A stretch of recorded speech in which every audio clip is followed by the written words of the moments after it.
लगता है भगवान ने हमारी सुनी। क्या बात कह रहे? मैंने अभी अभी भगवान से कहा था कि मुझे कोई चमत्कार दिखाइए, लगता है उन्होंने दिखा दिया। सागर लौट आया ना?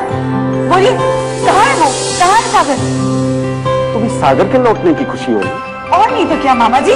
अरे इस घर का बेटा है, घर का बेटा वापस आ जाए, इससे ज्यादा बढ़कर खुशी क्या हो सकती है? रुको, सागर नहीं आया। तो क्या बात है? वो डीएम साहब की बहन तुमसे मिलने आई है। वो यहाँ क्यों आई है? उनसे जाके कह दीजिए कि मैं किसी से मिलना नहीं चाहती। ये क्या बात है? वो इतनी दूर से चलकर यहाँ आई है और तुम कह रही हो कि मिलना नहीं है? ऐसा क्या हो गया? आपने उनसे पूछा कि उन्हें मुझसे क्या काम है? तो इस तरह क्यों बात कर रही? अरे उनको तुमसे क्या काम होगा? वो यहाँ आई है पंकज और तुम्हारे रिश्ते की बात करने।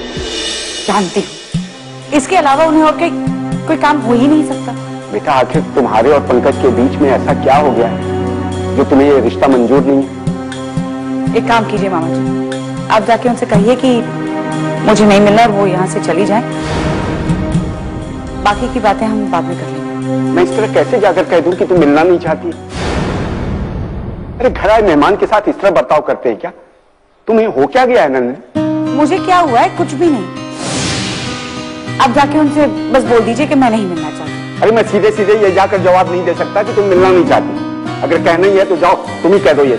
मैं उनसे कोई बात नहीं करना चाहती। आप सीधे जवाब नहीं दे सकते तो जाके कह दीजिए कि मैं घर पे ही नहीं। क्यों मुझसे झूठ बुलवाना चाह रही हो? अभी मैंने कहा कि तुम घर पे हो, अब जाके कह दूं नहीं हो? अरे मेरी उम्र का कुछ तो ख्याल करो। मामा जी मैं इनसे क्या बात करूं? क्या बात करूं? जब देखो सब एक ही बात पर रखी रहती है। अरे आने से पहले एक बार इन्फॉर्म भी तो कर सकती थी ना। मेरी समझ में नहीं आ रहा है कि तुम्हारे और पंकज के बीच में चल क्या रहा है। कभी कुछ कभी कुछ, और तुमने मुझसे झूठ क्यों बोला कि वो किसी और लड़की से शादी करने जा रहे हैं? मैंने आपसे कोई झूठ नहीं बोला मामा जी। उस वक्त का जो सच था मैंने आपसे वही कहा। अरे ये इस वक्त और उस वक्त का क्या सच होता है? इसका क्या मतलब है तुम्हारे? वो उनकी बहन झूठ बोल रही है? देखो नन्नी, अब ये बहानेबाजी चलेगी नहीं। ये लोग बस मेरा तमाशा बनाना चाहते हैं और कुछ नहीं। ये तुम्हें लग रहा होगा लेकिन मुझे नहीं। अरे वो बेचारी तो शादी की तारीख पक्की करने को तैयार है। अरे उनके तैयार होने से क्या होता है मामा जी? मैं शादी करने को तैयार नहीं, और यही बात आप जाके उनसे कह दीजिए। अरे अपने सारे सवाल उन्हीं के सामने जाकर क्यों नहीं करती? क्यों करूं? मेरी अपनी कोई आइडेंटिटी नहीं है। अरे अगर अपने भाई की शादी कराने का इतना ही शौक है तो किसी और से करा लेना। दुनिया में हजारों लड़कियां हैं, मेरे पीछे क्यों पड़ी है? मामा जी प्लीज, मुझे उनसे कोई बात नहीं करनी। मैं नहीं मिलना चाहती।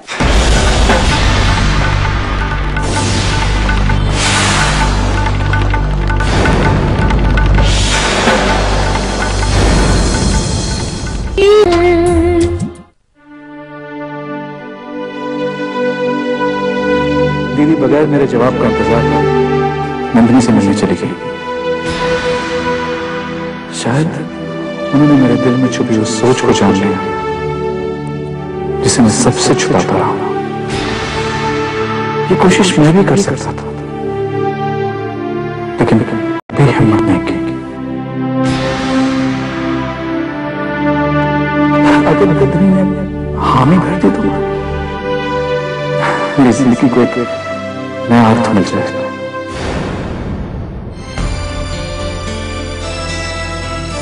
दे रहा हूं मैं तुझे टूटे हुए दिल की कसम, मेरा अफसाना सुनते ही दौड़ कर आना, वरना जीने नहीं देंगे जमाने वाले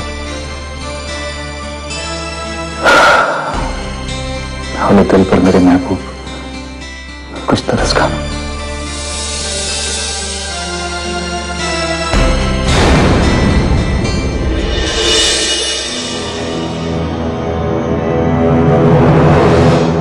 नंदिनी, तुम्हें मुझसे किसी बात की नाराजगी है क्या?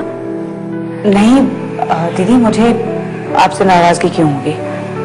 ये खुद अपने आप से नाराज है। मगर क्यों? इस क्यों का ही तो जवाब नहीं है इनके पास। देखो नंदिनी, एक बड़ी बहन होने के नाते मैं अपने भाई की जिंदगी खुशहाल देखना चाहती हूँ, इसीलिए उसकी शादी का प्रस्ताव लेकर यहाँ आई हूँ। मैं आपको गलत नहीं ठहरा रही। आपकी जगह कोई और होता तो वो भी यही करता। मैं पूरे अरमान लेकर आई हूँ, और देखो पंकज और तुम्हारी शादी मेरी जिंदगी की सबसे बड़ी खुशी होगी, सच। लेकिन मेरी खुशियों के मायने बदल गए हैं। मैं शादी नहीं कर सकती। इस इनकार की कोई वजह? मेरा मतलब है, तुम्हें पंकज में कोई कमी नजर आती है क्या? नहीं, ऐसा बिल्कुल नहीं। एक दोस्त के नाते उनमें बहुत सारी खूबियां हैं। तो फिर अच्छी बात है ना। दो दोस्त अगर जीवन साथी बन जाए तो इससे बड़ी सौभाग्य की बात और क्या हो सकती है, राइट? इस वक्त शादी करना मेरे लिए सौभाग्य नहीं, मेरा दुर्भाग्य होगा। ऐसा क्यों कह रही हो? आप सुन रहे ना, आप क्यों नहीं कुछ बोलते इसे? अरे मैं क्या कहूं, मेरा कहना सुनना बहुत हो चुका है। अब आप ही बात करके देख लीजिए। मामा जी,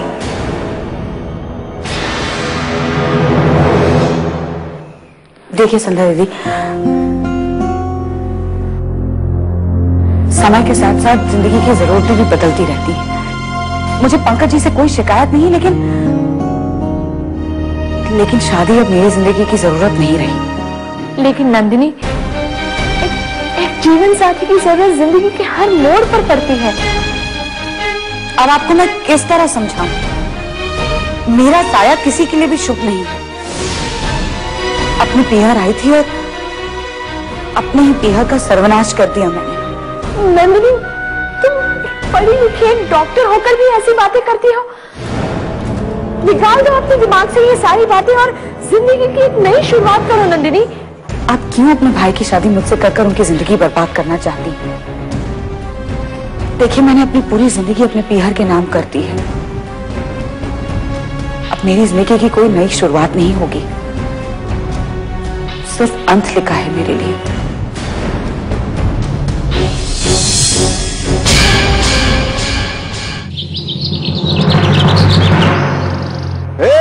राधा रानी कहाँ चल रही? इतनी देर से काटा का झांकी कर रही हो भाई? कुछ नहीं, अरे हम तो गुजर रहे थे यहाँ से, कोई था नहीं और घर खुला हुआ है आपका। अरे जमाना बड़ा खराब है, चोर डाकू घूमते रहते हैं। अच्छा, सबसे बड़ी चोर तो तुम हो, चट्टी कहीं की। अरे हमने तुम्हारा क्या चुराया है? अरे चैन चुराया है। तुम जैसी पड़ोसन हो ना, तो कोई अपने घर में चैन से नहीं रह सकता। अरे जाओ जाओ, हमारे पास इतनी फुर्सत नहीं है, समझे? अरे फुर्सत नहीं है तुमको, तो दूसरों की जिंदगी में जहर बोलना, चुगली करना, यही सब आता है तुमको, हैं? अरे आप बेवजह हमें ऐसा वैसा बोल रहे हैं। सीधाई का तो जमाना ही नहीं रहा। हाँ, बड़ी सीधी हो तुम, बिल्कुल कांटे की तरह। चुभ जाओ ना तो नासूर हो जाए। अरे ये क्या बोल रहे हैं? आपकी उम्र का लिहाज कर रहे हैं, इसका मतलब ये नहीं कि आप जो मर्जी हो बोले चले जा रहे हो। हाँ तो साफ साफ बताओ, काहे आई थी तुम यहाँ? बताया तो, बस गुजर रहे थे यहाँ से। चल झूठी, तुमने जो गांव गांव में घूम के हमारे घर की बदनामी की है ना, सब पता है हमको। हम क्या करेंगे इस घर की बदनामी? इस घर के लक्षण ही ऐसे हैं। अरे चुपचाप निकल जाओ यहाँ से, नहीं तो क्या कर लोगे? रस्सी जल गई पर बल अभी नहीं गया। और तुम मुंह में राम बगल में छुरी। अरे तुमको ना इस गांव में हमसे बेहतर कोई नहीं जान सकता। अरे जाओ, हमें जान के कोई फायदा नहीं है। अगर इस घर के लोगों को जाना होता ना, तो आज इस घर की ऐसी तबाही नहीं होती। अरे इस घर की तबाही में ना तुम्हारा भी हाथ है। इस घर को तुम्हारी बुरी नजर लगी है, तुमसे किसी की खुशी देखी नहीं जाती ना। अब बस चुप हो जाओ, बहुत बोल लिया तुमने। अरे हम तो बोलेंगे, तो नहीं कहीं की। अरे तुम तो बिलार हो, बिलार, किसी का रास्ता काट दो ना, उसका दिन खराब हो जाए। अब चुप कर जाओ मामा जी। अब तो चिढ़ा दिया है तुमने, अब हम चुप नहीं बैठेंगे। बहुत जले भुने बैठे हैं हम, हाँ बताया जाए। अरे बहुत ही अजीब मनाई हो तुम तो। अरे हम तो मनाई हैं, तुम तो शैतान की मौसी हो, शैतान की बुआ हो तुम। तुमको जो बकना है बको, हम तो जा रहे हैं। अरे रुको, रुको, कहाँ जा रही हो? अब काहे इतना छनछनाए लगी हो? हैं? रुक जाओ, आज जाने नहीं देंगे। रुको।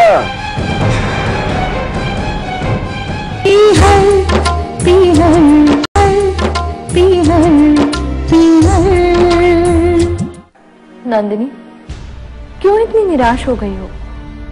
तुम्हें अपनी जिंदगी से कोई उम्मीद, कोई आस बाकी नहीं रही? देखिए, आपको जो समझना है आप समझ सकती हैं। किसी की आंखों का सपना मर जाए, ये तो बहुत ही बुरी बात है। आंखों के सपने मरते नहीं हैं, लेकिन हालात ने मेरी आंखों से हर सपने छीन लिए हैं, और इसके गुनहगार कोई और नहीं, मैं खुद हूं। नंदिनी, इंसान की सोच हालात को बदल देती है। मेरी सोच में सिर्फ ये घर समाया हुआ है और कोई नहीं। आज उस घर में कोई नहीं रहा, अब मुझे ही इस घर को संभालना है। यही तो मेरी समझ में नहीं आ रहा। इस घर में कोई नहीं है, कोई नहीं रहा, अब तुम्हें अपनी जिंदगी संभालनी चाहिए, ये घर नहीं। शायद मुझे कोई समझ ही नहीं पाएगा, आप भी नहीं। जिस घर में मेरी सांसें बसती हूँ, उस घर से अलग रहकर मेरी क्या जिंदगी होगी? लेकिन तुम कोशिश तो करो, इस घर से निकल कर तो देखो, नई खुशियां होंगी, नए सपने होंगे, नई जिंदगी होगी। शायद इसके लिए मुझे दूसरा जन्म लेना पड़े, क्योंकि इस जन्म में ये मुमकिन नहीं। तुम्हारे इस इनकार से कहीं मेरा भाई पूरी जिंदगी कुंवारा ना बैठा रहे। अरे, आपके भाई के लिए पूरी दुनिया है, मैं अकेली थोड़ी हूँ। और वैसे भी एक नंदिनी के नाम से सब कुछ खत्म तो नहीं हो जाता ना। लेकिन तुम उसके दिल और दिमाग पर किस कदर छाई हुई हो, इसका अंदाजा है मुझे नंदिनी। देखिए, आप उनकी बड़ी बहन हैं, मुझे पूरा यकीन है कि आप पंकज जी को समझा लेंगी, और अगर मैं जिंदा रही तो उनकी शादी में जरूर आऊंगी।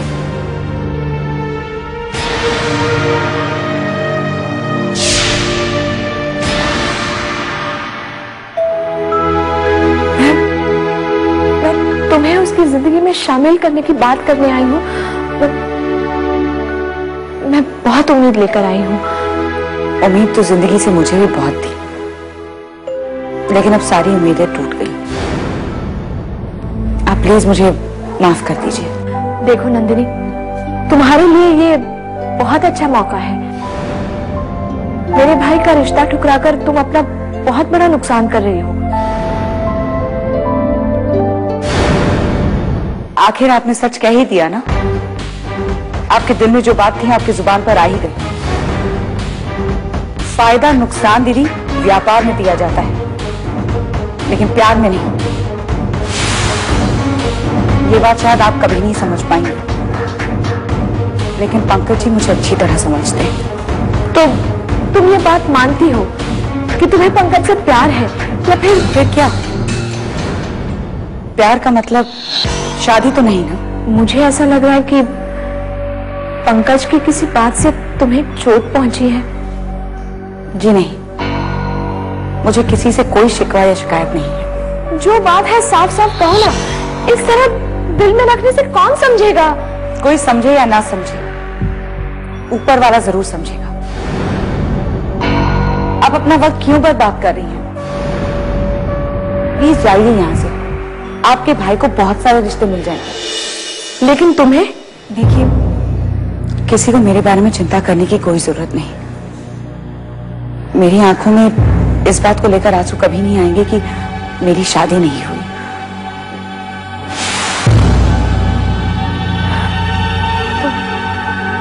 तो फिर मैं जाऊं?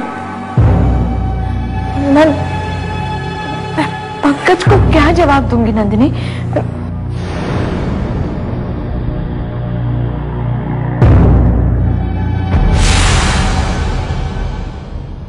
अरे रास्ता छोड़ो, हमारा जाने दो। रुको रुको, ऐसे कैसे चली जाओगी? हैं? आज तो तुम्हारा हिसाब करके रहेंगे हम। तुमको हमको चिढ़ाने की आदत पड़ गई है ना। आज बताना पड़ेगा कि तुम चाहती क्या हो। अरे हम कुछ नहीं चाहते, जाने दो। अरे ऐसे कैसे चली जाओगी राधा रानी? अरे बहुत हल्कान किया है हमको। आज तो फैसला हो के रहेगा। किस बात का फैसला? अरे यही कि कौन सी बीमारी है तुमको। अरे हमारे घर की ताका झाकी किए बगैर तुमको खाना नहीं पचता है का? अरे काहे हमारे जख्मों पे नमक छिड़कती रहती हो तुम? हमने कुछ ऐसा नहीं किया। अरे हम तो पड़ोसी होने का धर्म निभा रहे हैं बस। अरे काहे का धर्म? तुम खुद को सती सावित्री समझती हो का? हमने कभी तुम्हारे बारे में कोई बात उड़ाई है? हा? बोलोगे क्या? हाँ, हमने ऐसा कुछ किया है क्या? अरे बोलने वाला कोई काम नहीं किया हमने। देखो हमारा मुंह मत खुलवाओ। औरत होने का हम लिहाज करते हैं, लेकिन इसका ये मतलब नहीं है कि तुम हमारी इज्जत उड़ाओ। अब भी कोई इज्जत बची इस घर की? अरे कुछ तो शर्म करो। जब तुमको हमसे कुछ लेना देना नहीं है तो काहे फटे में टांग अड़ाती हो तुम? बस बहुत बोल लिया तुमने और हमने बहुत सुन लिया। रास्ता छोड़ो हमारा और जाने दो। जाओ जाओ, आज तो चली जाओ, लेकिन दोबारा हमारे घर के सामने दिखाई मत पड़ना। घर जैसा घर होता तो पता नहीं क्या करते। अरे हमको तो लगता है तुम्हारी परछाई इस घर को खा गई है। चुप, ज्यादा नहीं बोलो, नहीं तो हम तुम्हारी जबान काट लेंगे। अरे हमारी परछाई तो तुम पे भी पड़ी है, कहीं देखना तुम न तबाह हो जाना। बड़ी आई मुंह में आया जो बोल देती है। अरे जाओ हटो यहाँ से। जा रहे हैं। हाँ जाओ, आज के बाद दिखाई मत देना, नहीं तो हम तुम्हारी टंगड़ी तोड़ देंगे, रख लेंगे, टंगड़ी तोड़ देंगे।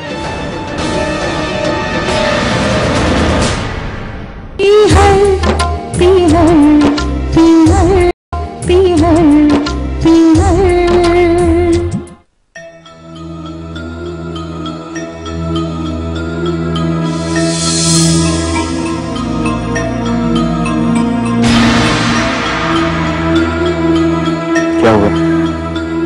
हो गई सारी बात?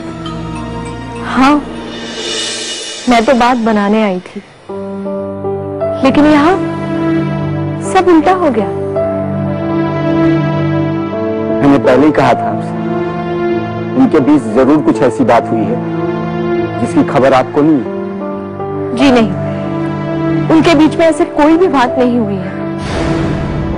ये नंदिनी का अपना फैसला है। आप मामा है ना उसके, आप उसे क्यों नहीं समझाते?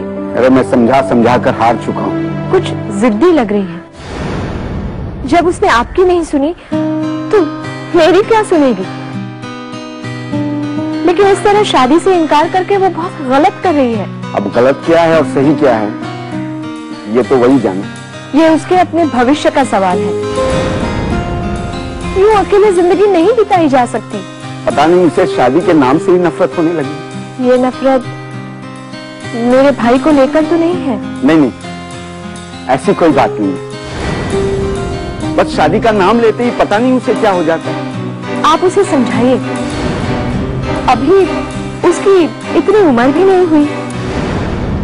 आज आप हैं, कल जब कोई नहीं रहेगा तब क्या होगा? अरे वो कोई छोटी बच्ची तो है नहीं, उसका कान उमेट के मैं समझाऊं। वो अपना अच्छा बुरा खुद समझती है। इस तरह घर आए रिश्ते को कोई ठुकराता नहीं है। और आप तो जानते हैं मेरा भाई लाखों में एक है। मैं सब समझ रहा हूँ, लेकिन मैं करूँ क्या? उस पर दबाव भी डालकर देख चुका हूँ। अब तो यही लगता है कि उसको उसके हाल पर ही छोड़ देना चाहिए। लेकिन मैं तो बड़ी उम्मीद लेकर आई थी। मैं अब आपसे माफी ही मांग सकता हूँ। शायद नंदिनी के तकदीर में शादी का सुख ही नहीं है। एक बात बताइए, इस इनकार के पीछे कोई और वजह तो नहीं? बस आपको तो शायद मालूम होगा कि नंदिनी की पहले भी शादी हुई थी। वो शादी कामयाब नहीं हुई, उसके बाद वो यहाँ पीहर आ गई। वही तो, बीते दिनों की यादें कहीं उसके लिए रुकावट तो नहीं बन रही? नहीं, उसके लिए रुकावट सिर्फ ये पीहर है। अब वो यहीं जीना और मरना चाहती है। ये तो कोई बात नहीं हुई। मैं पंकज को जाकर क्या कहूंगी? क्या क्या सपने लेकर आई थी और ऐसे ही लौटना पड़ रहा है। मुझे तो लगता है मेरे भाई के नसीब में ना शादी का सुख ही नहीं है। खैर, चलती हूँ।